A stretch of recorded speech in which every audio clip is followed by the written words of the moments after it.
Hello दोस्तों, आज की इस वीडियो में हम कक्षा 11 विषय गणित अध्याय 2 संबंध एवं फलन के महत्वपूर्ण क्वेश्चंस को समझने वाले हैं, जो कि आपकी त्रैमासिक परीक्षा में 100% पूछे जाएंगे। इसके पहले वाले वीडियो में हमने आपको अध्याय 1 के सभी महत्वपूर्ण प्रश्न हल सहित सॉल्यूशन के साथ समझा दिए हैं। यदि आपने इसके पहले वाले वीडियो को नहीं देखा है तो आप हमारे चैनल की प्लेलिस्ट या नीचे डिस्क्रिप्शन बॉक्स में दी गई लिंक पर जाकर आप देख सकते हैं। यहाँ पर हम इस वीडियो में अध्याय 2 संबंध एवं फलन रिलेशन एंड फंक्शन के महत्वपूर्ण प्रश्न समझने वाले हैं, जो कि आपसे त्रैमासिक परीक्षा में इस अध्याय से 2 अंक, 3 अंक और 4 अंक के क्वेश्चंस पूछे जाएंगे। तो यहाँ पर पहला प्रश्न दिया है, यदि आपसे इस प्रकार से युग्म दिया गया है x+1 और y-2 बराबर में दिया गया है 3 1, तो x और y के मान ज्ञात कीजिए। बहुत ही महत्वपूर्ण प्रश्न है, यह आपसे 2 अंक में पूछा जा सकता है। तो यहाँ पर आप देख सकते हैं, चूँकि जो क्रमित युग्म हैं वह समान है, इसलिए इनके संगत घटक भी कैसे होंगे, समान होंगे। युग्म का अर्थ यहाँ पर क्या होता है, जोड़ा होता है। आइए इसको हम थोड़ा सा रफ में समझ लेते हैं। जैसे यदि हम इस प्रकार से कोई भी युग्म लें, जैसे यहाँ पर हमने 2 और 3 को लिखा, तो यह क्या है, एक युग्म है। इसी प्रकार से यहाँ पर दिया गया है x+1 और यहाँ पर y-2 एक युग्म दिया गया है, बराबर में भी एक युग्म दिया गया है। तो यहाँ पर हम लिख सकते हैं, चूँकि जो है क्रमित युग्म समान है, इसलिए इनके संगत घटक भी कैसे होंगे, समान होंगे। संगत घटक का अर्थ क्या होता है कि x+1 को हम बराबर लेंगे इस 3 के बराबर, और y-2 को हम 1 के बराबर लेंगे, और इसको हम सॉल्व करेंगे तो इस प्रकार से हम x और y के मान आसानी से निकाल सकते हैं। तो यहाँ पर हमने इस प्रकार से लिखा, चूँकि जो है क्रमित युग्म समान है, इस प्रकार से समान युग्म दिए गए हैं, इसलिए इनके जो संगत घटक हैं वह भी कैसे होंगे, समान होंगे, अर्थात बराबर होंगे। अर्थात x+1 को हम 3 के बराबर लेंगे और y-2 को हम 1 के बराबर लेंगे। तो इस प्रकार से आप आसानी से x और y के मान निकाल सकते हैं। तो यहाँ पर हम लिखेंगे, यहाँ जब क्रमित युग्म में यहाँ पर समान है तो इनके संगत घटक भी कैसे होंगे, समान होंगे। तो यहाँ पर x+1 को हम 3 के बराबर लेंगे, इस प्रकार से x+1 बराबर यहाँ पर 3 के बराबर आ जाएगा, और y-2 को हम 1 के बराबर लेंगे। अर्थात पहले अवयव को हम पहले अवयव के बराबर लेंगे और दूसरे अवयव को हम दूसरे अवयव के बराबर लेंगे। अर्थात पहले घटक को हम पहले घटक के बराबर लेंगे और दूसरे घटक को हम दूसरे घटक के बराबर लेंगे। तो यहाँ पर हमने x+1 को 3 के बराबर लिखा, और यहाँ पर लिखेंगे तथा y-2 को हम 1 के बराबर लेंगे। y-2 बराबर यहाँ पर क्या आ जाएगा, 1 आ जाएगा, और इसको हम सॉल्व करेंगे। तो यहाँ से यदि हम +1 का पक्षांतर इस तरफ कर दें, तो जो प्लस का 1 है इस तरफ आएगा तो माइनस का 1 हो जाएगा। तो 3 को हमने जांघिता लिखा, जो प्लस का 1 है इस तरफ आएगा तो माइनस का 1 हो जाएगा। तो यहाँ पर x का मान कितना हो जाएगा, 3 में से यदि हम 1 को घटा दें तो कितने बचेंगे, 2 बचेंगे। तो इस प्रकार से x का मान 2 हो जाएगा। इसी प्रकार से यहाँ पर भी यदि हम -2 का पक्षांतर इस तरफ कर दें, तो जो -2 है इस तरफ आएगा तो +2 हो जाएगा। तो y बराबर कितना हो जाएगा, 1 को हम जांघिता लिखेंगे, -2 इस तरफ आएगा तो +2 हो जाएगा। तो इस प्रकार से y का मान कितना हो जाएगा, +1 है और +2 है, तो यहाँ पर y का मान कितना हो जाएगा, 3 हो जाएगा। तो इस प्रकार से आप आसानी से x और y के मान निकाल सकते हैं। यदि आपसे त्रैमासिक परीक्षा में इस प्रकार से क्वेश्चन पूछा जाए कि आपको इस प्रकार से युग्म दिए जाएं, तो आप आसानी से यहाँ पर इस घटक को आप पहले इसके बराबर लिखेंगे और इसको आप दूसरे घटक के बराबर लिखेंगे। तो इस प्रकार से आप x और y के मान आसानी से निकाल सकते हैं। यहाँ पर आप लास्ट में लिख भी सकते हैं, अतः x का मान 2 होगा तथा y का मान 3 होगा। तो इस प्रकार से यहाँ पर हमने लिखा, अतः x का मान 2 तथा y का मान यहाँ पर 3 होगा। बहुत ही महत्वपूर्ण प्रश्न है, तो आपको अच्छे से तैयार कर लेना है। इसके बाद यहाँ पर दूसरा क्वेश्चन है, यदि p बराबर एक सेट दिया गया है समुच्चय जिसमें ABC अवयव दिए गए हैं, एक Q सेट दिया गया है जिसमें R अवयव दिया गया है, तो यहाँ पर पूछा गया है कि P क्रॉस Q तथा Q क्रॉस P ज्ञात कीजिए, अर्थात इनका कार्तीय गुणनफल ज्ञात कीजिए। और यहाँ पर आपको बताना है क्या दोनों कार्तीय गुणन समान हैं। तो यहाँ पर जब भी आपको इस प्रकार से दो सेट दिए जाएं और आपसे कार्तीय गुणनफल पूछा जाए तो आप कैसे ज्ञात करेंगे, इसको थोड़ा सा सबसे पहले हम रफ में समझ लेते हैं। तो आपको ध्यानपूर्वक अच्छे से समझना है। तो यहाँ पर जैसे यहाँ पर हमने एक ए सेट लिया जिसमें इस प्रकार से यहाँ पर हमने अवयव लिखा है लाल और नीला, और यहाँ पर हमने एक बी सेट को लिया जिसमें बी सी एस अवयव दिए गए हैं। आप चाहे तो कोई भी सेट ले सकते हैं। यदि हम ए और बी का कार्तीय गुणनफल ज्ञात करें ए क्रॉस बी, तो हम कैसे ज्ञात करेंगे। तो इस प्रकार से हम लाल को बी के साथ लिखेंगे और इस लाल को हम सी के साथ भी लिखेंगे, लाल को हम इस प्रकार से एस के साथ भी लिखेंगे। फिर इसके बाद हम नीला को बी के साथ लिखेंगे, नीला को सी के साथ लिखेंगे और नीला को हम एस के साथ लिखेंगे। तो इस प्रकार से आप इनके अवयवों को इस प्रकार से लिख देते हैं। तो यहाँ पर जब हम ए क्रॉस बी ज्ञात करेंगे तो सबसे पहले यहाँ पर लाल दिया गया है तो लाल को हम बी के साथ लिखेंगे इस प्रकार से। तो यहाँ पर हमने लाल को बी के साथ लिखा। फिर इसके बाद लाल को हम सी के साथ भी लिखेंगे, तो यहाँ पर हमने लाल को सी के साथ भी लिखा। इसी प्रकार से लाल को हम एस के साथ भी लिखेंगे। तो यहाँ पर हमने लाल को जैसे यहाँ पर हम लिखें लाल को हमने एस के साथ भी लिखा।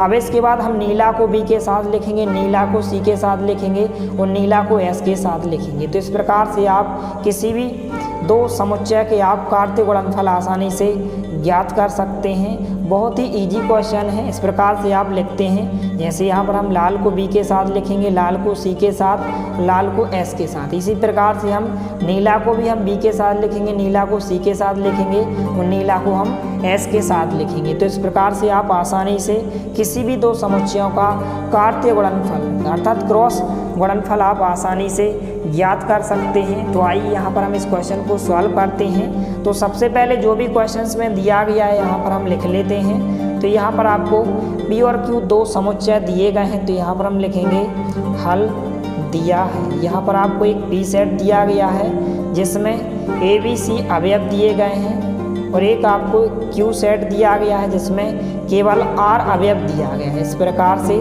तो सबसे पहले हमें पी क्रॉस क्यू ज्ञात करना है। तो यहाँ पर हम लिखेंगे पी क्रॉस क्यू। तो सबसे पहले हम पी वाले सेट को लिखेंगे इस प्रकार से यहाँ पर जिसमें ए बी सी अवयव दिए गए हैं। इसके बाद क्रॉस का यहाँ पर चिन्ह लगाएंगे और क्यू यहाँ पर सेट दिया गया जिसमें केवल आर ही अवयव दिया गया है। अब इसके बाद यहाँ पर हम इनका पी क्रॉस क्यू ज्ञात करेंगे। तो हम कैसे ज्ञात करते हैं, यहाँ पर हम इस प्रकार से ज्ञात करेंगे। ए को हम आर के साथ लिखेंगे, इसी प्रकार से बी को भी हम आर के साथ लिखेंगे और सी को भी हम आर के साथ लिखेंगे। तो इस प्रकार से आपका कार्तीय गुणनफल हो जाएगा। केवल आपको इनके अवयवों को साथ लिखना होता है। तो हम ए को इस प्रकार से इस आर के साथ लिखेंगे। तो सबसे पहले हमने ए को आर के साथ लिखा। इसी प्रकार से हम बी को भी आर के साथ लिखेंगे इस प्रकार से। तो हमने बी को आर के साथ लिखा। इसी प्रकार से सी को भी हम आर के साथ लिखेंगे। तो इस प्रकार से आप आसानी से कार्तीय गुणनफल ज्ञात कर सकते हैं। अब इसके बाद यहाँ पर हमें क्यू क्रॉस पी ज्ञात करना है, क्यू और पी का कार्तीय गुणनफल ज्ञात करना है। तो यहाँ पर हम लिखेंगे तथा क्यू क्रॉस पी। तो सबसे पहले हम क्यू वाले सेट को लिखेंगे क्योंकि यहाँ पर हमें क्यू क्रॉस पी ज्ञात करना है। तो क्यू वाला सेट यहाँ पर क्या दिया गया है क्वेश्चन में, इसमें केवल आर अवयव दिया गया है। क्रॉस का चिन्ह लगाएंगे। पी की जगह पी सेट यहाँ पर दिया गया है जिसमें ए बी सी अवयव दिए गए हैं। तो यहाँ पर हमने ए बी सी को लिखा। तो यहाँ पर हम इनका क्रॉस गुणनफल ज्ञात करेंगे। तो यहाँ पर क्यू क्रॉस पी को हमने लिखा।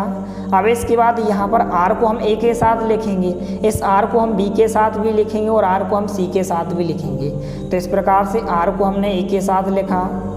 इसके बाद आर को हम बी के साथ भी लिखेंगे और आर को हम सी के साथ लिखेंगे। तो इस प्रकार से आप किसी भी दो सेटों का आप कार्तीय गुणनफल आसानी से ज्ञात कर सकते हैं। अब इसके बाद क्वेश्चन में यहाँ पर हमने पी क्रॉस क्यू ज्ञात कर लिया है, क्यू क्रॉस पी भी ज्ञात कर लिया और आगे पूछा गया है क्या दोनों कार्तीय गुणन समान हैं अर्थात पी क्रॉस क्यू बराबर हैं क्या क्यू क्रॉस पी के। तो यहाँ पर आप देख सकते हैं पी क्रॉस क्यू में इस प्रकार से ए आर अवयव दिए गए हैं, इसमें इस प्रकार से अवयव दिए गए हैं। यहाँ पर ए आर दिया गया, यहाँ पर आर ए अवयव दिए गए हैं, लेकिन यहाँ पर जो अवयव है वह समान नहीं है, आगे पीछे दिए गए हैं। इसलिए यहाँ पर हम लिख सकते हैं यहाँ जो है पी क्रॉस क्यू बराबर नहीं है Q क्रॉस P के, क्योंकि यहाँ पर आप देख सकते हैं यहाँ पर A और R दिया गया है, यहाँ पर R और A दिया गया है, यहाँ पर B और R दिया गया है, यहाँ पर R और B दिया गया है। इनके अवयव जो है समान नहीं हैं, आगे पीछे दिए गए हैं, इसलिए यहाँ पर हम लिखेंगे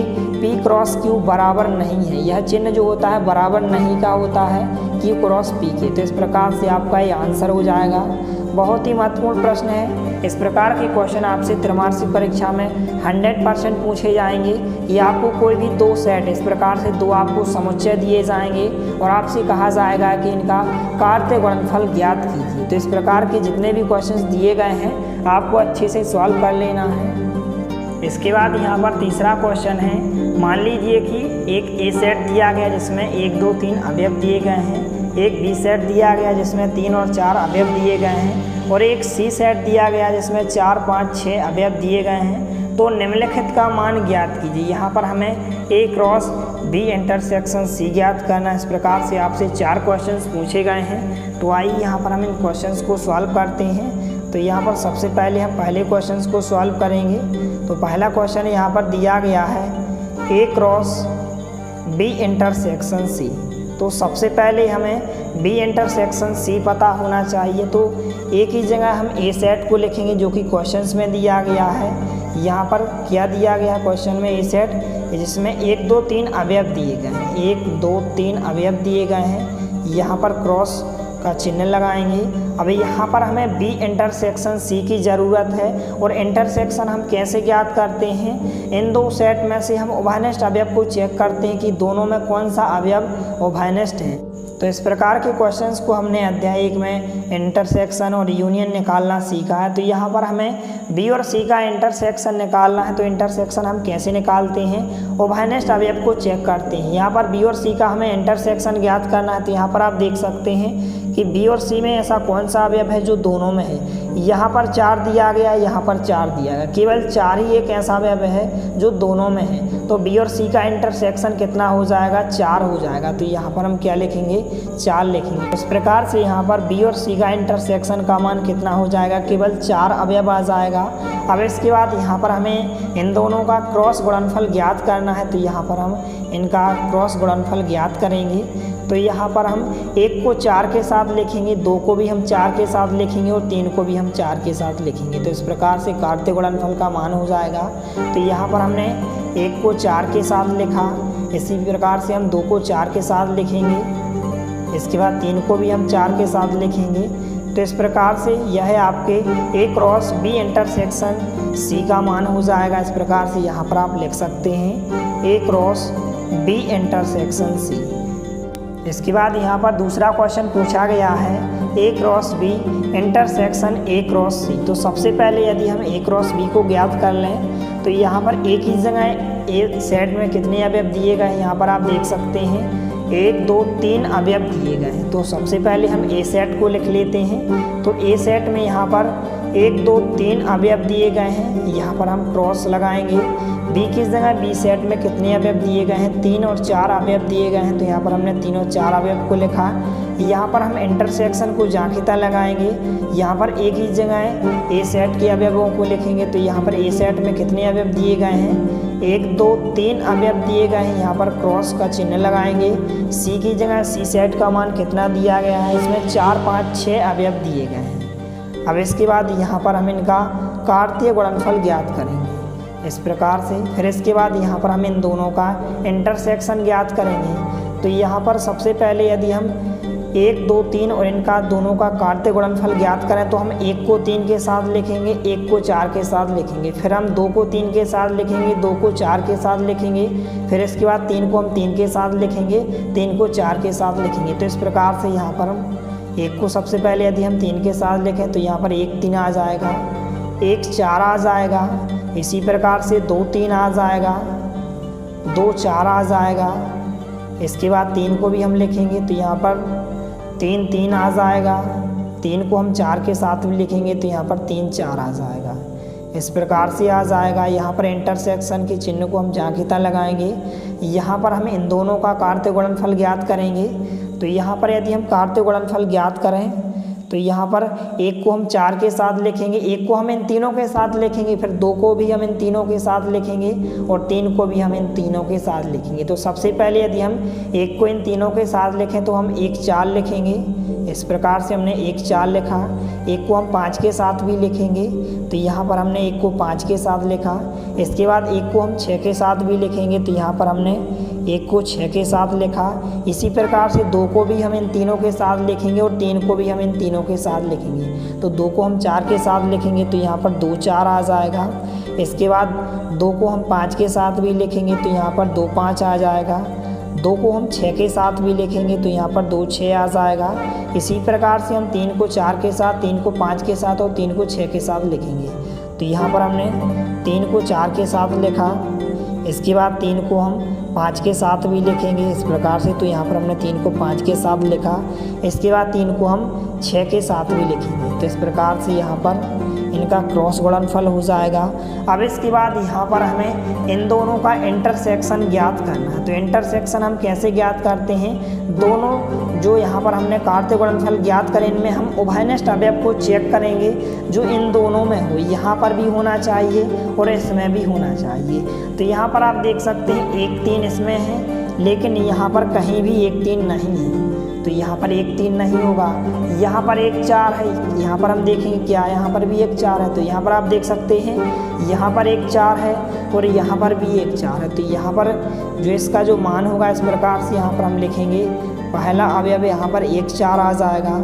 इसके बाद 2 3 को हम चेक करेंगे, यहाँ पर 2 3 है, लेकिन यहाँ पर कहीं भी 2 3 नहीं है। यहाँ पर 2 4 है, यहाँ पर भी 2 4 है। तो यहाँ पर दूसरा युग्म 2 4 आ जाएगा।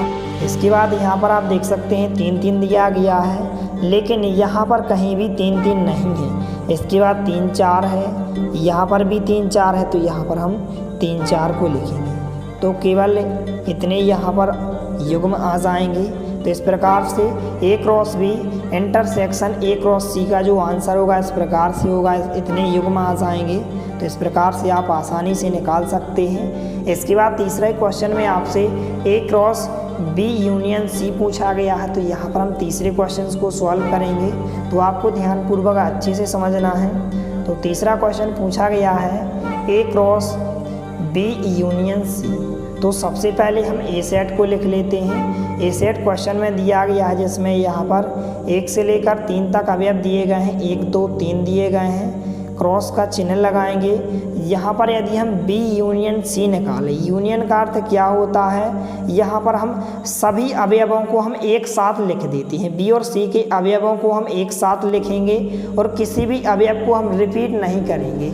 एक ही अवयव को आपको एक ही बार लिखना है। तो यहाँ पर यदि हम बी यूनियन सी निकालें, इस प्रकार से यहाँ पर बी सेट में 3 4 अवयव दिए गए हैं, सी सेट में 4 5 6 अवयव दिए गए हैं। तो यहाँ पर यदि हम बी यूनियन सी निकालें तो बी और सी के अवयवों को हम एक साथ लिखेंगे। तो यहाँ पर 3 4 आ जाएगा। अब इसके बाद 4 5 6, यहाँ पर 4 तो यहाँ पर पहले से लिख चुका है, 4 को हम रिपीट नहीं करेंगे, डबल बार नहीं लिखेंगे, एक ही अवयव को आपको एक ही बार लिखना है। तो यहाँ पर क्या आ जाएगा, 5 आ जाएगा और 6 आ जाएगा। तो इस प्रकार से बी यूनियन सी में 3 4 5 6 अवयव आ जाएंगे। तो यहाँ पर डायरेक्टली हम बी यूनियन सी का मान रखेंगे। तो यहाँ पर बी यूनियन सी में कौन कौन से अवयव आ जाएंगे, 3 आ जाएगा, 4 आ जाएगा, 5 और 6। इस प्रकार से यहाँ पर हमने डायरेक्टली इसका मान रखा है। अब इसके बाद यहाँ पर हम इनका कार्तीय गुणनफल ज्ञात करेंगे, क्रॉस गुणनफल। तो यहाँ पर हम इस प्रकार से एक को हमें इनके साथ लिखेंगे, इन सभी अवयवों के साथ, एक को हम 3 के साथ भी लिखेंगे, एक को हम 4 के साथ भी लिखेंगे, एक को हम 5 के साथ भी लिखेंगे, एक को 6 के साथ भी लिखेंगे। इसी प्रकार से 2 को भी हम इन सभी के साथ लिखेंगे और 3 को भी हम इन सभी के साथ लिखेंगे। तो यहाँ पर सबसे पहले हम 1 को लिखेंगे। तो यहाँ पर 1 3 आ जाएगा, 1 4 आ जाएगा, 1 5 आ जाएगा इस प्रकार से, और यहाँ पर 1 6 आ जाएगा। इसी प्रकार से 2 को भी हम इनके साथ लिखेंगे। तो यहाँ पर 2 3 आ जाएगा, 2 4 आ जाएगा, क्रमशः आपको लिखना है, 2 5 आ जाएगा। इसके बाद यहाँ पर 2 6 आ जाएगा। इसी प्रकार से हम 3 को भी इनके साथ लिखेंगे। तो 3 को हम 3 के साथ लिखेंगे। तो यहाँ पर 3 3 आ जाएगा। 3 को हम 4 के साथ लिखेंगे तो यहाँ पर 3 4 आ जाएगा। 3 को हम 5 के साथ लिखेंगे तो 3 5 आ जाएगा। 3 को हम 6 के साथ लिखेंगे तो 3 6 आ जाएगा। तो इस प्रकार से यहाँ पर आंसर हो जाएगा। तो यहाँ पर जो चौथा क्वेश्चन दिया गया है इस प्रकार से दिया गया है, A cross B union A cross C दिया गया है। तो सबसे पहले हम ए वाले सेट को लिखेंगे। तो यहाँ पर ए सेट जो क्वेश्चन में दिया गया है जिसमें 1 2 3 अवयव दिए गए हैं, क्रॉस आ जाएगा। बी की जगह यहाँ पर बी सेट में कौन कौन से अवयव दिए गए हैं, 3 और 4 अवयव दिए गए हैं इस प्रकार से। इसके बाद हम यूनियन का चिन्ह लगाएंगे, ए क्रॉस सी ज्ञात करेंगे। तो ए की जगह ए का मान कितना दिया गया है जिसमें 1 2 3 अवयव दिए गए हैं, क्रॉस आ जाएगा। सी की जगह सी सेट में कौन कौन से अवयव दिए गए हैं, 4 5 6 अवयव दिए गए हैं। तो सबसे पहले हम इन दोनों का कार्तीय गुणनफल ज्ञात करेंगे, फिर इसके बाद हम इन दोनों का कार्तीय गुणनफल ज्ञात करेंगे। तो सबसे पहले यदि हम इन दोनों का ज्ञात करें तो हम 1 को इनके साथ लिखेंगे, 2 को भी हम इन दोनों के साथ लिखेंगे और 3 को भी हम इन दोनों के साथ लिखेंगे। इसी प्रकार से यहाँ पर भी हम 1 को इसके साथ लिखेंगे, 2 को भी हम इनके साथ लिखेंगे और 3 को भी हम इनके साथ लिखेंगे। तो सबसे पहले 1 और 3 आ जाएगा यहाँ पर 1 3, फिर इसके बाद 1 को हम 4 के साथ भी लिखेंगे तो यहाँ पर 1 4 आ जाएगा। फिर इसके बाद 2 को हम 3 के साथ लिखेंगे तो यहाँ पर 2 3 आ जाएगा। 2 को हम 4 के साथ भी लिखेंगे तो यहाँ पर 2 4 आ जाएगा। इसी प्रकार से हम 3 को 3 के साथ लिखेंगे और 3 को हम 4 के साथ भी लिखेंगे तो यहाँ पर 3 4 आ जाएगा।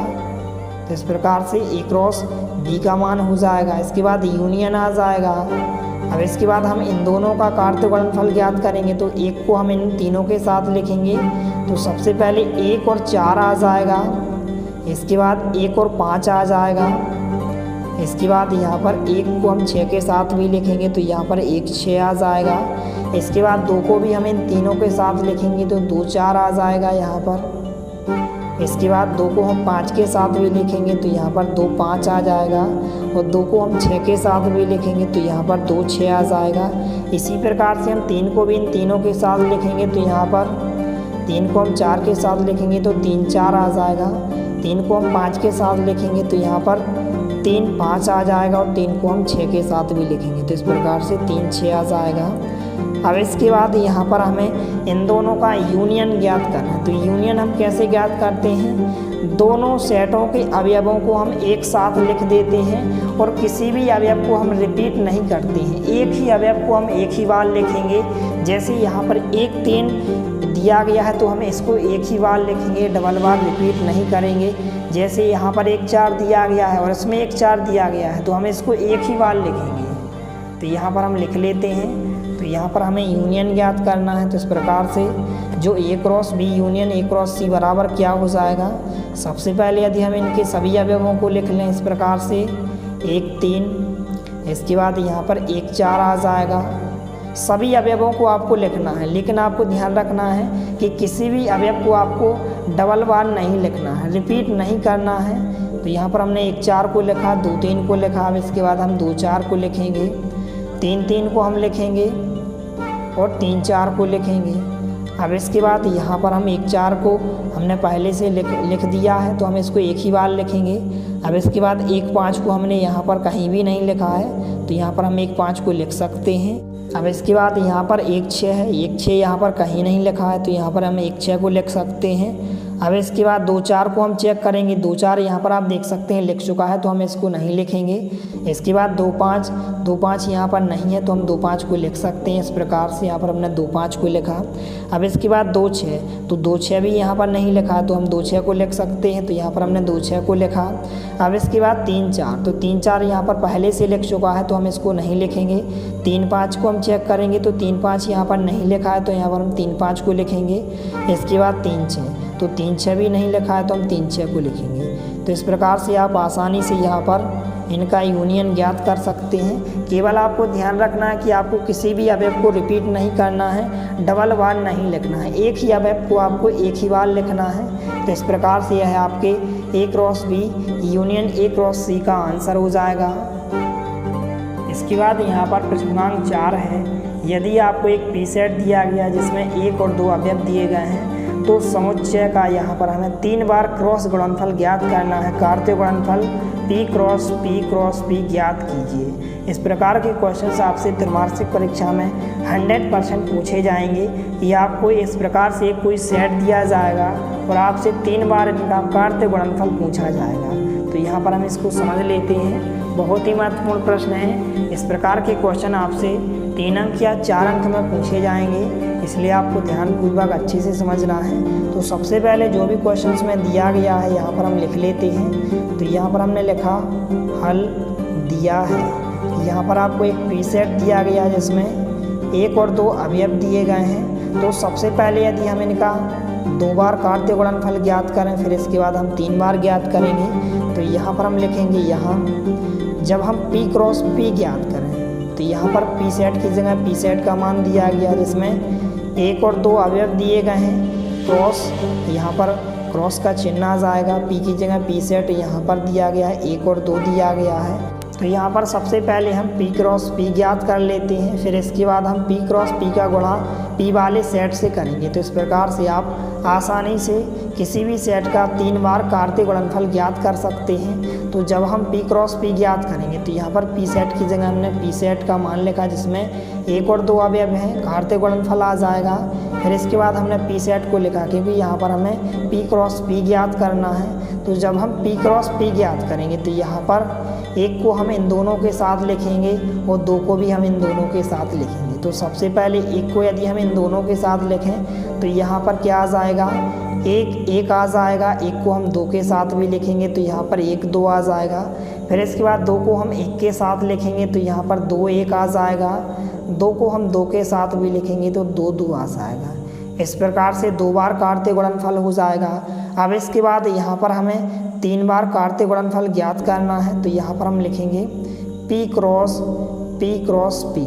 तो जब हम 3 बार कार्तीय गुणनफल ज्ञात करेंगे तो यहाँ पर P सेट की जगह P सेट का मान कितना दिया गया है जिसमें यहाँ पर 1 और 2 अवयव दिए गए हैं। यहाँ पर हम क्रॉस का चिन्ह लगाएंगे। अब इसके पहले हमने P क्रॉस P पहले से ज्ञात कर लिया है। यहाँ पर आप देख सकते हैं इसमें इस प्रकार से अवयव दिए गए हैं, तो हम इन अवयवों को लिखेंगे इस प्रकार से 1 1 1 2 और यहाँ पर 2 1 और 2 2। इस प्रकार से यहाँ पर हम इनमें गुणा करेंगे। तो इस प्रकार से आप आसानी से 3 बार कार्तीय गुणनफल ज्ञात कर सकते हैं P क्रॉस P। तो इस प्रकार से यहाँ पर 1 को हम इन के साथ लिखेंगे, इन सभी के साथ लिखेंगे और 2 को भी हम इन सभी के साथ लिखेंगे। तो जब हम 1 को इसके साथ लिखेंगे तो यहाँ पर 1 आ जाएगा और 2 1 पहले से दिए गए हैं। तो इस प्रकार से 1 1 आ जाएगा। 1 को हम इसके साथ भी लिखेंगे तो यहाँ पर 1 आ जाएगा, 1 आ जाएगा और यहाँ पर 2 आ जाएगा। इसके बाद 1 को हम इसके साथ भी लिखेंगे तो यहाँ पर 1 आ जाएगा, 2 आ जाएगा और 1 आ जाएगा। 1 को हम इसके साथ भी लिखेंगे तो यहाँ पर 1 आ जाएगा, 2 आ जाएगा, 2 आ जाएगा। अब इसके बाद हम 2 को भी इन चारों के साथ लिखेंगे तो यहाँ पर जब हम 2 को इसके साथ लिखेंगे तो यहाँ पर 2 आ जाएगा, 1 आ जाएगा। इसके बाद हम 2 को इसके साथ भी लिखेंगे तो 2 1 2 आ जाएगा।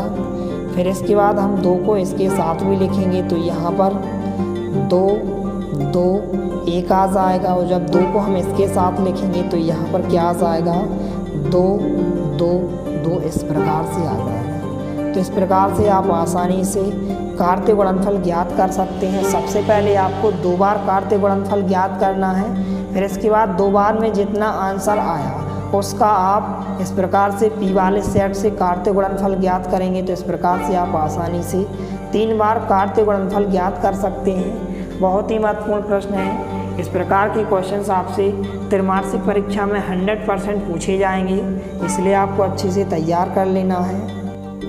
इसके बाद यहाँ पर 5वां क्वेश्चन दिया गया है, यदि A क्रॉस B इस प्रकार से आपको दिया गया जिसमें इस प्रकार से अवयव दिए गए हैं, तो यहाँ पर हमें A और B को ज्ञात करना है।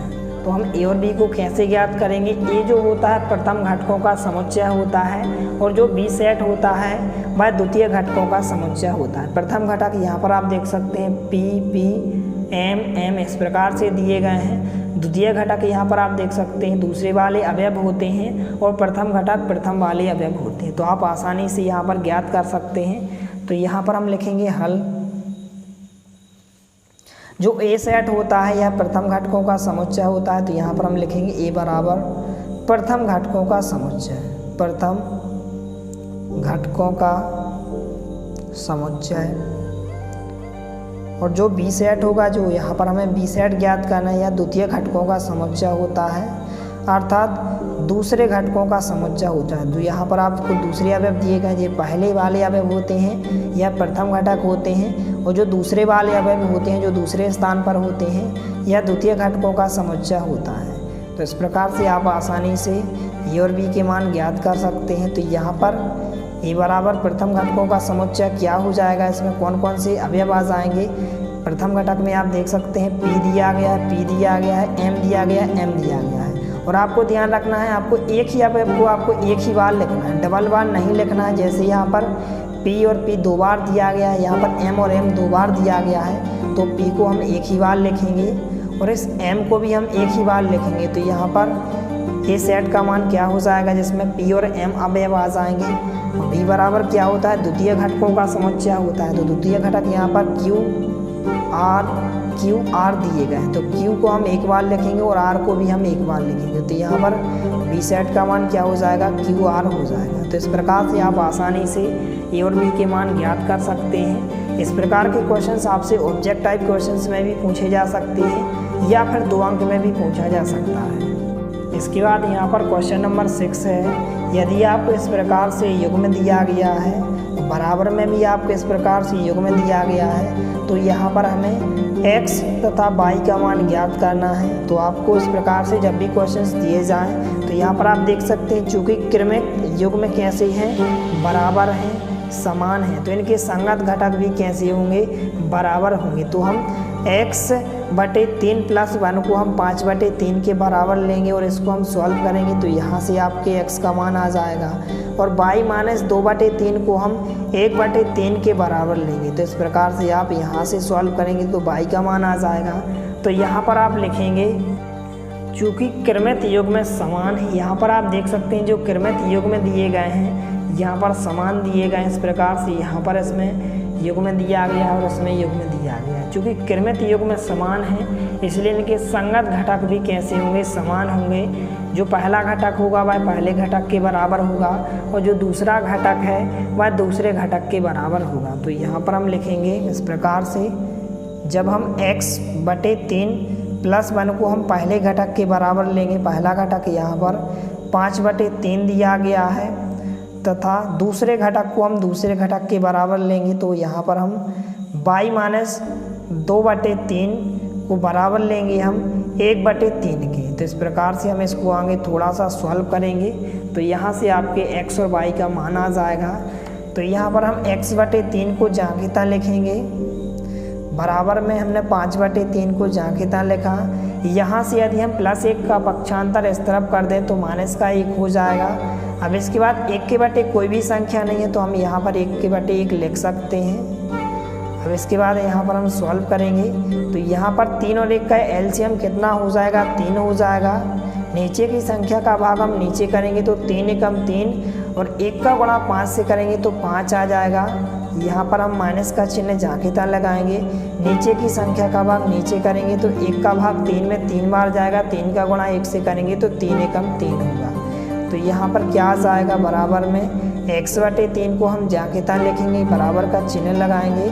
5 में से 3 को यदि हम माइनस कर दें तो घटाने पर कितने बचेंगे, 2 बचेंगे और बटे में हम 3 को जांघिता लिखेंगे। इसके बाद यहाँ पर हम इसको थोड़ा सा सॉल्व करेंगे तो यहाँ पर हमें चूँकि x का मान चाहिए तो यदि हम तिर्यक गुणा करते हैं, तिर्यक गुणा इस प्रकार से करेंगे हम कि 3 का गुणा x से करेंगे तो यहाँ पर क्या आ जाएगा, 3x आ जाएगा, बराबर का चिन्ह लगाएंगे।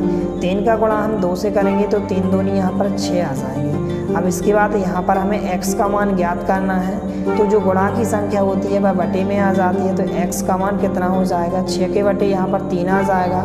अब यदि 3 से इसको हम कैंसिल आउट करें, 3 से इसको डिवाइड करें तो यहाँ पर 3 दूनी 6 हो जाएंगे। तो यहाँ पर जो x का मान हो जाएगा कितना हो जाएगा, 2 हो जाएगा। अब इसी प्रकार से यहाँ पर हम इसको सॉल्व करेंगे तो यहाँ पर y को हम जांघिता लिखेंगे क्योंकि यहाँ पर हमें y का मान ज्ञात करना है। अब इसके बाद 1/3 को भी हमने जहाँ की तहाँ लिखा। यदि हम माइनस के 2/3 का पक्षांतर इस तरफ कर दें तो जो माइनस का 2/3 है इस तरफ आएगा तो प्लस का 2/3 हो जाएगा। इसके बाद हम इसको थोड़ा सा सॉल्व करेंगे तो यहाँ पर 3 और 3 का एलसीएम कितना हो जाएगा, 3 हो जाएगा। तो ऊपर कितना आ जाएगा, 1 + 2 आ जाएगा। इसको यदि हम सॉल्व करें तो 2 और 1 कितने हो जाएंगे, जोड़ने पर 3 हो जाएंगे, 3/3 आ जाएगा। 3 से यदि हम इसको कैंसिल आउट करें तो 3 × 3 यहाँ पर y का मान कितना हो जाएगा, 1 हो जाएगा। तो इस प्रकार से आप आसानी से x और y के मान निकाल सकते हैं। यहाँ पर आप लिख भी सकते हैं ये अतः x का मान कितना होगा, 2 होगा तथा y का मान 1 होगा। इस प्रकार के क्वेश्चंस आपसे 2 अंक में पूछे जाएंगे, इसलिए आपको अच्छे से सॉल्व करके देख लेना है। इसके बाद यहाँ पर 7वां क्वेश्चन दिया गया है, यदि समुच्चय A में कितने अवयव हैं, 3 अवयव हैं तथा समुच्चय B में इस प्रकार से यहाँ पर भी 3, 4, 5 3 अवयव दिए गए हैं। तो यहाँ पर हमें A क्रॉस B में जो है अवयवों की संख्या ज्ञात करना है कि A क्रॉस B में कितने अवयव होंगे। तो यहाँ पर सबसे पहले जो भी क्वेश्चन में दिया गया है यहाँ पर हम लिख लेते हैं। हल दिया है, यहाँ पर आप देख सकते हैं क्वेश्चन में जो यहाँ पर A समुच्चय है इसमें कितने अवयव दिए गए हैं, 3 अवयव दिए गए हैं। तो यहाँ पर हम लिख सकते हैं Na = 3। यहाँ पर n का अर्थ क्या होता है, नंबर ऑफ, कि यहाँ पर A सेट में जो अवयवों की संख्या कितनी होगी, यहाँ पर पहले से दी गई है 3 दी गई है। तो Na का मान यहाँ पर 3 दिया गया है तथा समुच्चय B बराबर इस प्रकार से दिया गया। यहाँ पर आप देख सकते हैं जिसमें 3, 4, 5 अवयव दिए गए इस प्रकार से। तो यहाँ से भी यदि हम बी सेट के अवयवों की संख्या ज्ञात करें तो यहाँ पर जो NB में जो अवयवों की संख्या होगी वह कितनी दी गई, यहाँ पर आप देख सकते हैं 1, 2, 3 दी गई है। अब यहाँ पर क्वेश्चन में A क्रॉस B में अवयवों की संख्या पूछी गई है तो यहाँ पर हम इन दोनों का गुणा करेंगे तो यहाँ पर Na क्रॉस NB आ जाएगा। तो इस प्रकार से आप आसानी से A क्रॉस B में अवयवों की संख्या ज्ञात कर सकते हैं। तो Na की जगह Na का मान कितना दिया गया है, 3 दिया गया, 3 अवयव दिए गए हैं। और B सेट में भी कितने अवयव दिए गए हैं, 3 अवयव दिए गए हैं। तो यहाँ पर 3 × 3 आ जाएगा, गुणा करने पर कितना आ जाएगा, 9 आ जाएगा। तो इस प्रकार से जो यहाँ पर Na क्रॉस B में जो अवयवों की संख्या होगी कितनी होगी, 9 होगी। तो इस प्रकार से आप लिख सकते हैं अतः A क्रॉस B में जो अवयवों की संख्या होगी वह कितनी होगी, 9 होगी। तो इस प्रकार से आप आसानी से इस प्रकार के क्वेश्चंस को सॉल्व कर सकते हैं। बहुत ही महत्वपूर्ण प्रश्न है। इस प्रकार के क्वेश्चंस आपसे 2 अंक में पूछे जाते हैं, इसलिए आपको अच्छे से तैयार कर लेना है। इसके बाद यहाँ पर नेक्स्ट क्वेश्चन है प्रश्न क्रमांक 8, यदि आपको एक B सेट दिया गया है जिसमें 7 और 8 अवयव दिया गया है और एक H सेट दिया गया जिसमें 5, 4, 2 अवयव दिए गए हैं। तो यहाँ पर हमें G क्रॉस H ज्ञात करना है और H क्रॉस G ज्ञात करना है। तो बहुत ही महत्वपूर्ण प्रश्न है, आप आसानी से निकाल सकते हैं। तो सबसे पहले जो भी क्वेश्चंस में दिया गया है यहाँ पर आपको लिख लेना है। तो यहाँ पर हमने लिखा हल दिया है, यहाँ पर आपको G और H सेट दिए गए हैं। तो G बराबर एक सेट दिया गया है जिसमें 7 और 8 अवयव दिए गए हैं और एक H सेट दिया गया है जिसमें 5, 4 और 2 अवयव दिए गए हैं इस प्रकार से। तो सबसे पहले यहाँ पर हम G क्रॉस H ज्ञात करेंगे। तो यहाँ पर हमने लिखा G क्रॉस H। तो सबसे पहले G वाले सेट को लिखेंगे। तो G वाले सेट में यहाँ पर 7 और 8 अवयव दिए गए हैं, क्रॉस यहाँ पर आ जाएगा। इसके बाद H सेट को हम लिखेंगे। तो H सेट में कितने अवयव दिए गए हैं, 5, 4, 2 अवयव दिए गए हैं। तो यहाँ पर हम ज्ञात करेंगे। तो सबसे पहले 7 को हम इन तीनों अवयवों के साथ लिखेंगे, इसके बाद हम 8 को भी इन तीनों अवयवों के साथ लिखेंगे। तो यहाँ पर इस प्रकार से आप G क्रॉस H ज्ञात कर सकते हैं। तो सबसे पहले 7 को हमने 5 के साथ लिखा, इसके बाद 7 को हम 4 के साथ भी लिखेंगे और 7 को हम 2 के साथ भी लिखेंगे। इसके बाद हम 8 को भी इन तीनों अवयवों के साथ लिखेंगे। तो यहाँ पर क्या आ जाएगा, 8, 5 आ जाएगा। इसके बाद 8, 4 आ जाएगा और यहाँ पर 8, 2 आ जाएगा। तो इस प्रकार से आप आसानी से ज्ञात कर सकते हैं। इसके बाद यहाँ पर हमें H क्रॉस G ज्ञात करना है। तो यहाँ पर हम लिखेंगे तथा H क्रॉस G। तो सबसे पहले हम H वाले सेट को लिखेंगे। तो H वाले सेट में यहाँ पर 5, 4, 2 अवयव दिए गए हैं। तो यहाँ पर हमने लिखा 5, 4, 2 क्रॉस गुणनफल ज्ञात करना है। इसके बाद हम जी वाले सेट को लिखेंगे, तो जी सेट में यहाँ पर 7 और 8 अवयव दिए गए हैं, तो यहाँ पर हम 7 और 8 को लिखेंगे। इसके बाद हम H क्रॉस जी ज्ञात करेंगे। तो सबसे पहले हम 5 को इन 2 अवयवों के साथ लिखेंगे, 5 को हम 7 के साथ लिखेंगे, 5 को हम 8 के साथ भी लिखेंगे। इसी प्रकार से 4 को भी हम 7 के साथ लिखेंगे, 4 को हम 8 के साथ लिखेंगे। इसी प्रकार से 2 को 7 के साथ लिखेंगे और 2 को 8 के साथ लिखेंगे। तो सबसे पहले 5 को लिखेंगे हम इन दोनों के साथ, तो यहाँ पर 5 7 आ जाएगा, 5 8 आ जाएगा। इसी प्रकार से 4 को भी हम लिखेंगे, तो यहाँ पर 4 के साथ 7 आ जाएगा और यहाँ पर 4 8 आ जाएगा। इसके बाद हम 2 को भी लिखेंगे, तो यहाँ पर 2 7 आ जाएगा और यहाँ पर 2 8 आ जाएगा। तो इस प्रकार से आप आसानी से कार्तीय गुणनफल ज्ञात कर सकते हैं। बहुत ही महत्वपूर्ण प्रश्न है। इस प्रकार के क्वेश्चंस आपसे 3 अंक में पूछे जाएंगे, इसलिए आपको अच्छे से सॉल्व करके देख लेना है। इसके बाद यहाँ पर क्वेश्चन नंबर 9 है। यदि आपको एक ए सेट दिया गया जिसमें -1 और 1 अवयव दिया गया है, तो यहाँ पर हमें इसका 3 बार कार्तीय गुणनफल अर्थात क्रॉस गुणनफल ज्ञात करना है। तो सबसे पहले जो भी आपको क्वेश्चंस में दिया गया है यहाँ पर आपको लिख लेना है। तो यहाँ पर हमने लिखा हल दिया है। यहाँ पर आपको एक ए सेट दिया गया जिसमें यहाँ पर -1 और 1 अवयव दिया गया है और यहाँ पर इसको हमें 3 बार कार्तीय गुणनफल के रूप में ज्ञात करना है। तो यहाँ पर सबसे पहले हम इसको 2 बार ज्ञात करेंगे, 2 बार इसका कार्तीय गुणनफल ज्ञात करेंगे। तो यहाँ पर हम लिखेंगे ए क्रॉस ए, अर्थात यहाँ पर हमें इसी का इसी में गुणा करना है, ए क्रॉस ए में। तो ए की जगह ए सेट को लिखेंगे, तो ए सेट में यहाँ पर -1 और 1 अवयव दिए गए हैं, क्रॉस गुणनफल का चिन्ह लगाएंगे। फिर हम ए सेट को लिखेंगे, तो ए सेट में यहाँ पर -1 और 1 अवयव दिए गए हैं। तो सबसे पहले आपको 2 बार गुणनफल ज्ञात करना है, फिर इस 2 बार को आपको इस ए के साथ गुणा करना है। तो इस प्रकार से आप 3 बार कार्तीय गुणनफल ज्ञात कर सकते हैं। तो जब हम 2 बार ए क्रॉस ए ज्ञात करेंगे, तो यहाँ पर हम -1 को इन दोनों के साथ लिखेंगे और +1 को भी हम इन दोनों के साथ लिखेंगे। तो यहाँ पर जब हम 2 बार ज्ञात करेंगे, तो -1 को हमने -1 के साथ लिखा, -1 को हम +1 के साथ भी लिखेंगे। तो यहाँ पर हमने -1 को 1 के साथ लिखा है। इसी प्रकार से 1 को भी हम इन दोनों के साथ लिखेंगे। तो यहाँ पर 1 -1 आ जाएगा, फिर इसके बाद 1 और 1 आ जाएगा। तो इस प्रकार से 2 बार कार्तीय गुणनफल हो जाएगा।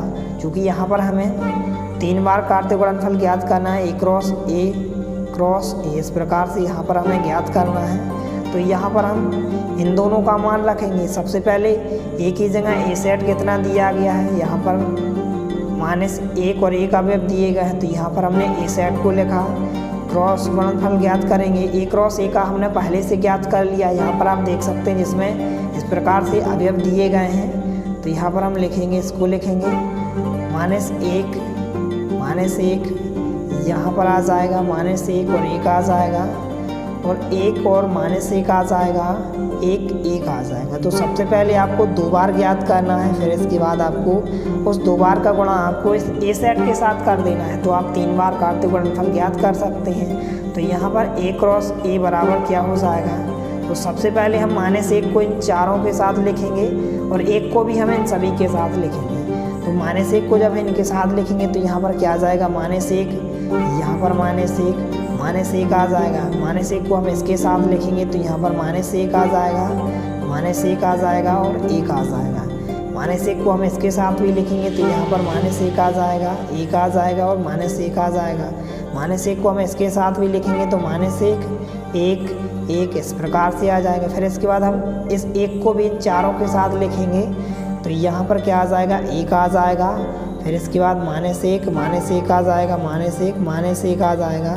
1 को हम इसके साथ भी लिखेंगे, तो यहाँ पर क्या आ जाएगा, 1 आ जाएगा, यहाँ पर -1 आ जाएगा और 1 आ जाएगा। 1 को हम इसके साथ भी लिखेंगे, तो यहाँ पर 1 आ जाएगा, फिर 1 आ जाएगा और -1 आ जाएगा। फिर इस 1 को हम इसके साथ भी लिखेंगे, तो यहाँ पर क्या आ जाएगा, 1 इस प्रकार से आ जाएगा। तो आप आसानी से किसी भी सेट का यहाँ पर आप 3 बार कार्तीय गुणनफल ज्ञात कर सकते हैं। सबसे पहले आपको 2 बार उनका कार्तीय गुणनफल ज्ञात करना है, फिर इसके बाद आपको उन 2 का गुणा आपको इस ए वाले सेट से कर देना है। तो आप आसानी से किसी भी सेट का 3 बार कार्तीय गुणनफल ज्ञात कर सकते हैं। इस प्रकार से ए क्रॉस ए। बहुत ही महत्वपूर्ण प्रश्न है। अब इसके बाद यहाँ पर प्रश्न क्रमांक 10 है, यदि A क्रॉस B इस प्रकार से यहाँ पर इसमें युग्म दिए गए हैं इस प्रकार से, तो यहाँ पर हमें A तथा B ज्ञात करना है। तो बहुत ही इजी क्वेश्चन है। जो A सेट होता है वह प्रथम घटकों का समुच्चय होता है। इस प्रकार से पहले पहले अवयव जो होते हैं, जैसे यहाँ पर पहले अवयव A B B दिए गए हैं और दूसरे घटकों का समुच्चय B सेट होता है, अर्थात जो दूसरे स्थान पर दिए जाते हैं x y दिए गए हैं। तो यहाँ पर हम इसको सॉल्व करेंगे। तो यहाँ पर हम लिखेंगे हल। जो यहाँ पर A सेट होता है, A बराबर होता है प्रथम घटकों का समुच्चय होता है, प्रथम घटकों का समुच्चय। इस प्रकार से आप आसानी से A और B सेट के मान ज्ञात कर सकते हैं। और जो B होता है वह द्वितीय घटकों का समुच्चय होता है, द्वितीय घटकों का समुच्चय। तो आप आसानी से A और B के मान ज्ञात कर सकते हैं।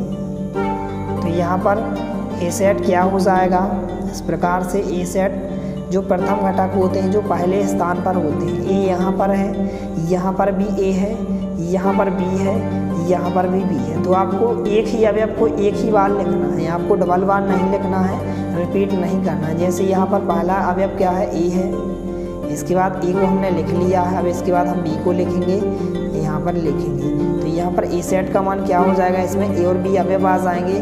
वो जो B सेट हो जाएगा द्वितीय घटकों का समुच्चय। तो यहाँ पर x दिया गया, y दिया गया, तो यहाँ पर क्या आ जाएगा, x y आ जाएगा। फिर यहाँ पर x y दिया गया, तो हमने x को एक बार लिखा और y को भी हमने एक बार लिखा। तो इस प्रकार से A सेट में A B अवयव आ जाएंगे, B सेट में यहाँ पर x y अवयव आ जाएंगे। तो आप आसानी से ज्ञात कर सकते हैं। इसके बाद यहाँ पर नेक्स्ट क्वेश्चन दिया गया है प्रश्न क्रमांक 11। मान लीजिए कि आपको एक A सेट दिया गया जिसमें 1 और 2 अवयव दिए गए हैं और एक B सेट दिया गया जिसमें 3 और 4 अवयव दिए गए हैं। तो यहाँ पर हमें A क्रॉस B लिखना है, A क्रॉस B ज्ञात करना है। और यहाँ पर हमें A क्रॉस B के कितने उप समुच्चय होंगे उनकी यहाँ पर हमें सूची बनाना है। तो सबसे पहले हम A क्रॉस B को ज्ञात करेंगे। तो यहाँ पर जो भी क्वेश्चन में दिया गया है यहाँ पर हम लिख लेते हैं, हल दिया है। तो यहाँ पर आपको एक A सेट दिया गया जिसमें 1 और 2 अवयव दिए गए हैं और एक आपको B सेट दिया गया है जिसमें 3 और 4 अवयव दिए गए हैं। तो सबसे पहले हम A क्रॉस B ज्ञात करेंगे। तो एक ही जगह हम A सेट को लिखेंगे, A सेट में किन से अवयव दिए गए हैं, 1 और 2 अवयव दिए गए हैं और यहाँ पर क्रॉस का चिन्ह लगाएंगे। B की जगह B सेट में कौन से अवयव दिए गए हैं, 3 और 4 अवयव दिए गए हैं। तो यहाँ पर जो A क्रॉस B का जो मान होगा, इस प्रकार से हम 1 को इन दोनों के साथ लिखेंगे और 2 को भी हम इन दोनों के साथ लिखेंगे। तो यहाँ पर क्या आ जाएगा, सबसे पहले हम 1 को लिखेंगे तो यहाँ पर 1 3 आ जाएगा, 1 4 आ जाएगा, यहाँ पर 2 3 आ जाएगा और 2 4 आ जाएगा। इस प्रकार से यहाँ पर A क्रॉस B का मान हो जाएगा। क्योंकि क्वेश्चन में यहाँ पर A क्रॉस B के कितने उप समुच्चय होंगे यहाँ पर हमें इनकी सूची बनाना है। तो जो किसी समुच्चय होता है उसके उप समुच्चयों की जो संख्या होती है वह क्या होती है, 2 पर n की पावर होती है। तो A क्रॉस B में कितने उप समुच्चय होंगे, 2 पर n की पावर। और n क्या होते हैं, अवयवों की संख्या होती है। यहाँ पर आप देख सकते हैं कितने अवयव दिए गए हैं, 1 2 3 4 युग्म के रूप में अवयव दिए गए हैं। तो 1 2 3 4, तो 2 पर n का मान हम यहाँ पर कितना रखेंगे, 4 रखेंगे और 2 पर 4 की घात का मान कितना होता है, 16 होता है। तो यहाँ पर A क्रॉस B में कितने उप समुच्चय होंगे, 16 उप समुच्चय होंगे और यहाँ पर हमें इनकी सूची बनाना है। तो यहाँ पर हम लिखेंगे जो इसके उप समुच्चय होंगे, A क्रॉस B के उप समुच्चय, A क्रॉस B के उप समुच्चय। यहाँ पर हम इनकी सूची बनाएंगे। तो सबसे पहले हम जो किसी भी समुच्चय का जो उपसमुच्चय होता है सबसे पहले फाई होता है। फिर इसके बाद हम सिंगल सिंगल अवयव को लिखते हैं। यहाँ पर हम सिंगल सिंगल अवयव को लिखेंगे, 1 और 3 को लिखेंगे इस प्रकार से। तो यहाँ पर हमने 1 और 3 को लिखा। इस प्रकार से आपको सिंगल सिंगल अवयव को लिखना है। 1 और 4 को हम लिखेंगे इस प्रकार से, 1 2 और 3 को लिखेंगे। तो यहाँ पर हमने 2 और 3 को लिखा। तो सबसे पहले आपको सिंगल सिंगल अवयव को लिखना है। 2 और 4 को लिखेंगे यहाँ पर हम। तो यहाँ पर हमने 2 और 4 को लिखा। फिर इसके बाद आप डबल डबल अवयव को लिखेंगे, 1 3 1 4 को लिखेंगे आप, 1 3 के साथ आप 2 3 को लिखेंगे, 1 3 के साथ आप 2 4 को लिखेंगे। इसी प्रकार से आप 1 4 को 2 3 के साथ लिखेंगे, 1 4 को आप 2 4 के साथ लिखेंगे और 2 और 3 को आप 2 4 के साथ लिखेंगे। तो सबसे पहला जो उपसमुच्चय होता है फाई होता है, आपको सिंगल सिंगल अवयव लिखना है। फिर इसके बाद आपको डबल डबल अवयव लिखना है और 3-3 अवयव लिखना है और 4-4 अवयवों को लिखना है। अब इसके बाद यहाँ पर हम डबल डबल अवयवों को लिखेंगे। तो यहाँ पर जब हम 1 और 3 और 1 और 4 को लिखेंगे इस प्रकार से, तो यहाँ पर हमने 1 और 3 और 1 और 4 को लिखा इस प्रकार से डबल डबल अवयव को लिखेंगे। 1 और 3 के साथ हम 2-3 को भी लिखेंगे। तो यहाँ पर हमने 1-3 और यहाँ पर हमने 2 और 3 को लिखा है। इसके बाद हम 1-3 के साथ 2-4 को भी लिखेंगे। तो यहाँ पर हमने 1-3 को 2-4 के साथ भी लिखा। इसी प्रकार से यहाँ पर हम 1-4 को 2-3 के साथ लिखेंगे और 1-4 को हम 2-4 के साथ लिखेंगे। अब इसके बाद हम 1-4 को भी लिखेंगे। तो यहाँ पर हमने 1-4 को 2-3 के साथ लिखा, 2-3 के साथ इस प्रकार से।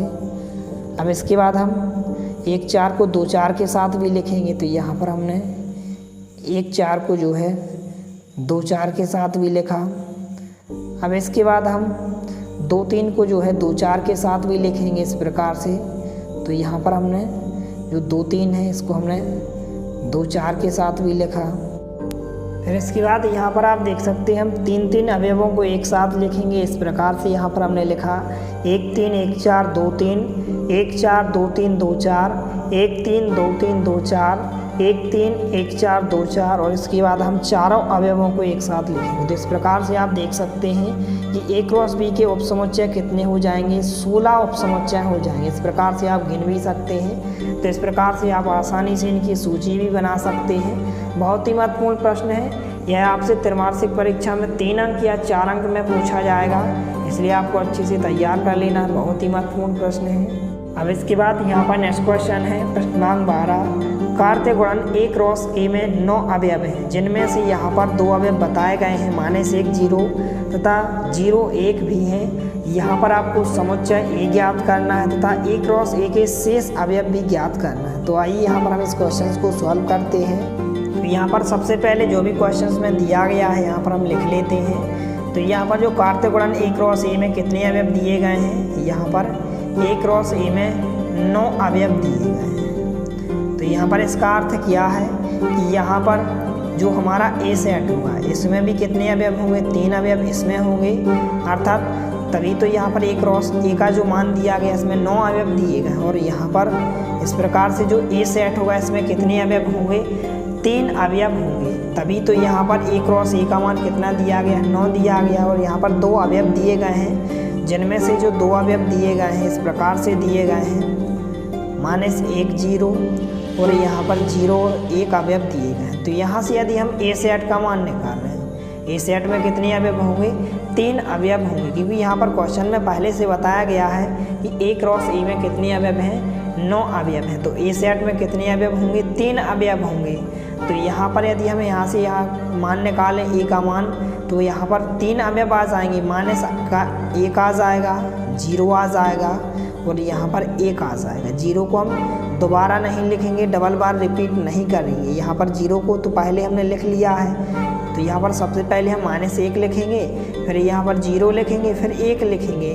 तो इस प्रकार से आप A सेट का मान ज्ञात कर सकते हैं। A सेट में कौन कौन से अवयव आ जाएंगे, माने से 1 आ जाएगा, 0 आ जाएगा और 1 आ जाएगा। तो यहाँ पर हमें A क्रॉस A के शेष अवयव ज्ञात करना है। तो यहाँ पर हम लिखेंगे, इसलिए सबसे पहले हम A क्रॉस A ज्ञात करेंगे।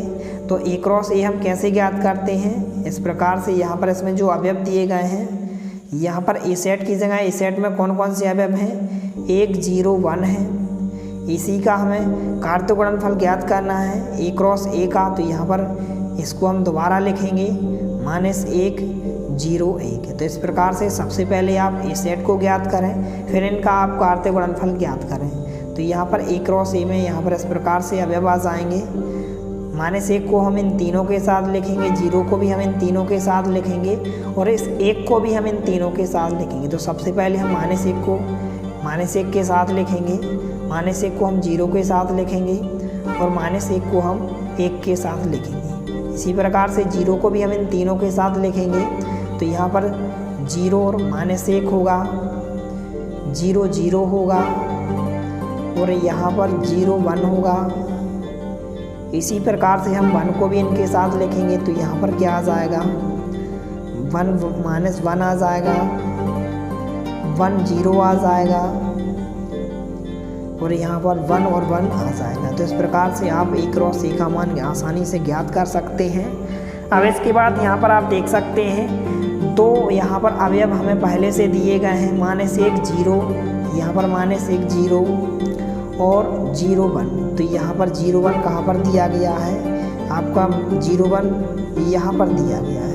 तो हमें इनको अलग कर देंगे, वो बाकी बचे हुए अवयवों को हम लिख देंगे। तो इस प्रकार से आपके बचे हुए शेष अवयवों के मान हो जाएंगे। तो यहाँ पर a क्रॉस a के जो क्वेश्चन में पूछे गए हैं शेष अवयव भी ज्ञात कीजिए, क्योंकि क्वेश्चन में पहले से ही अवयव बता दिए गए हैं। यहाँ पर आप देख सकते हैं क्वेश्चन में 2 अवयव पहले से दिए गए हैं, -1 0 और 0 1। तो यहाँ पर हम इन दोनों अवयवों को अलग कर देंगे, -1 0 और 0 1 को। बचे हुए अवयवों को आपको इस प्रकार से लिख देना है। तो यहाँ पर बचे हुए अवयव कौन कौन से हो जाएंगे, -1 -1 -1 a 1 0 -1 0 0 आ जाएगा, यहाँ पर 1 -1 और यहाँ पर 1 दिया गया 1 0 और 1 1। इस प्रकार से बचे हुए शेष अवयव हो जाएंगे। तो इस प्रकार से आप आसानी से इस क्वेश्चन को सॉल्व कर सकते हैं। बहुत ही महत्वपूर्ण प्रश्न है।